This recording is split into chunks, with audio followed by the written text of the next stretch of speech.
सभी दोस्तों को मेरा प्यार भरा नमस्कार। दोस्तों, ये कहानी बीरबल की है। बीरबल एक ईमानदार और धार्मिक व्यक्ति था। वह ईश्वर की आराधना सच्चे भाव से करता था। उसे इससे आत्मबल प्राप्त होता था। वह कहता था कि ईश्वर जो भी करता है वह मनुष्य के हित के लिए करता है। कभी कभी हमें ऐसा लगता है कि ईश्वर की कृपा दृष्टि हम पर नहीं है, लेकिन यह सच्चाई नहीं है। कभी कभी तो इंसान ईश्वर के वरदान को अपने लिए शाप समझने लगता है। ईश्वर हमें थोड़ी पीड़ा अवश्य देता है ताकि हम सभी पीड़ा से बच सकें। अकबर के दरबार में बीरबल की ये बात एक दरबारी को पसंद नहीं थी। वह हमेशा बीरबल को नीचा दिखाना चाहता था। एक दिन की बात है, वह दरबारी दरबार में बीरबल को संबोधित करते हुए बोला, देखो ईश्वर ने मेरे साथ क्या किया। कल जब मैं जानवरों के लिए घास काट रहा था तो मेरी एक उंगली पूरी तरह से कट गई।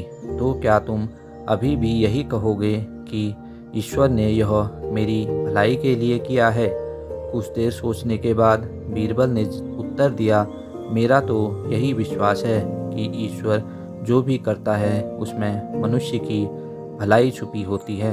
यह सुनकर दरबारी नाराज हो गया और अकबर से बोला, महाराज, बीरबल को मेरी कटी उंगली पर भी अच्छाई दिख रही है। उसे मेरी पीड़ा का कोई ध्यान नहीं है। यह सुनकर सभी दरबारियों ने उसकी बात को स्वीकारा। तभी बादशाह अकबर ने बीरबल से कहा, देखो बीरबल, हम सभी ईश्वर पर भरोसा करते हैं, लेकिन दरबारी की कटी अंगुली पर कोई ऐसी बात नहीं दिखाई देती है जिस पर तुम्हारी इस बात की तारीफ की जाए। तब बीरबल ने जवाब दिया, ठीक है महाराज, अब इसका फैसला वक्त ही करेगा। समय बीतता गया। एक बार वही दरबारी घने जंगल में शिकार खेलने के लिए निकला। तभी जंगल में उसे आदिवासियों ने घेर लिया और उसे पकड़कर अपने देवता के समक्ष ले गए। आदिवासी अपने देवता को प्रसन्न करने के लिए नर बलि को पवित्र मानते थे। अब उनके पुजारी द्वारा उस दरबारी का निरीक्षण किया गया तो उसने देखा कि इसकी तो एक अंगुली नहीं है, और अगर हम इस अंगविहीन मनुष्य की बलि देते हैं तो हमारे देवता क्रोधित हो जाएंगे और हमें महामारी का प्रकोप झेलना होगा।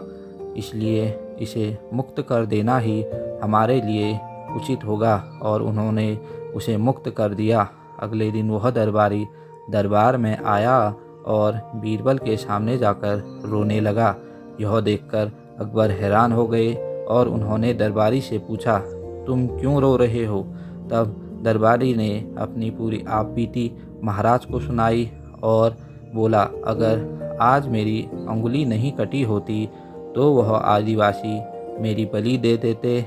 ये आंसू खुशी के हैं और बीरबल की ईश्वर के प्रति भक्ति पर संदेह करना मेरी सबसे बड़ी भूल थी।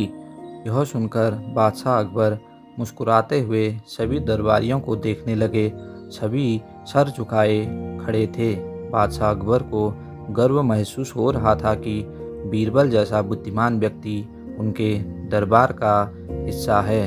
दोस्तों, इस कहानी से हमें यह सीख मिलती है कि अगर हमारे जीवन में कुछ बुरा होता है तो बिना उस पर विचार किए हमें सीधे ईश्वर को नहीं कोसना चाहिए। क्या पता उस बुराई के पीछे कोई अच्छाई छुपी हो। धन्यवाद।